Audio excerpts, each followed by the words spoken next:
بسم اللہ الرحمن الرحیم۔ تقریباً 11 لاکھ کے قریب ہمارے مسلمان کشمیری بھائی لندن میں رہائش پذیر ہیں،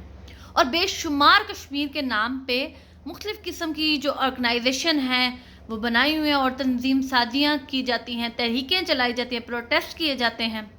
لیکن افسوس کی بات یہ ہے کہ آج میں ایک رپورٹ پڑھی تھی جو انسانی حقوق کی پامالی پہ برطانیہ سے شائع کی گئی۔ اس میں پاکستان، انڈونیشیا، سری لنکا اور سوڈان، ایون کہ سعودیہ کا نام تک بھی آیا، لیبیا، بے شمار ایسے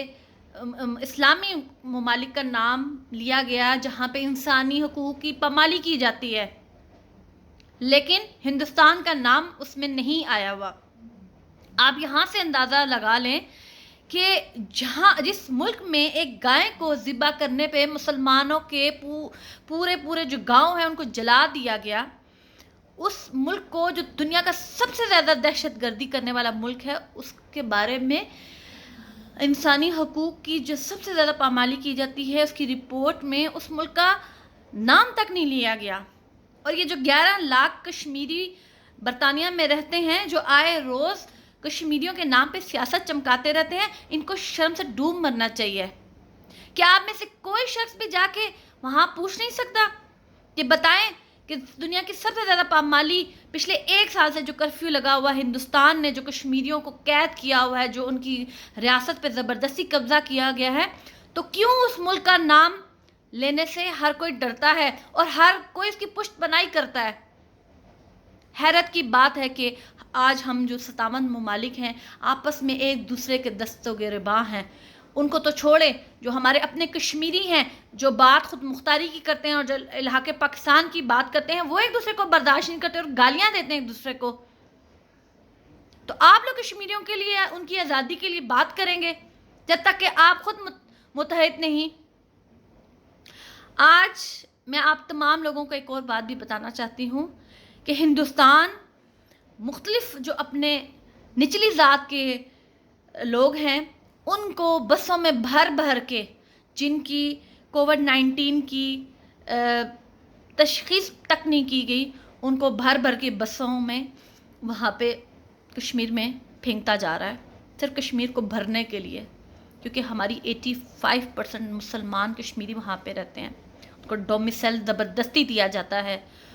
اور وہاں پہ جو افسران بیٹھے ہوئے ہیں جو ڈومیسائل فل اپ کرنے کے بعد ڈومیسائل جاری کرتے ہیں، اگر وہ لوگ ڈومیسائل دینے میں 3 سے 4 دن لیٹ کر دیں تو ان کو 50,000 روپے جرمانہ کیا جاتا ہے۔ دنیا کی سب سے بڑی قید اس وقت مسلمان ہمارے کشمیری جموں اینڈ کشمیر میں کاٹ رہے ہیں۔ میں چلا کے تھک چکی ہوں کہ اس وقت ہمیں منظم ہونے کی ضرورت ہے، ہمیں آپس میں اتحاد کرنے کی ضرورت ہے۔ پاکستان ہمارا وکیل ہے، لیکن ہمارے کشمیریوں کو کچھ سمجھ ہی نہیں آتی۔ ہم آپس میں تو دست و گریباں ہوتے ہی ہیں، ہم لوگ تو برطانیہ میں اپنی جتنی بھی آرگنائزیشن ہیں، تحریکیں ہیں، وہ اپنی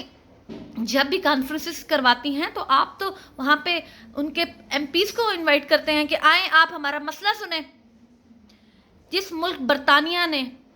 یہاں سے جاتے وقت، تقسیم ہند کے وقت، کشمیر کا مسئلہ چھوڑ دیا ایک ہڈی کی طرح پاکستان اور ہندوستان کے درمیان میں،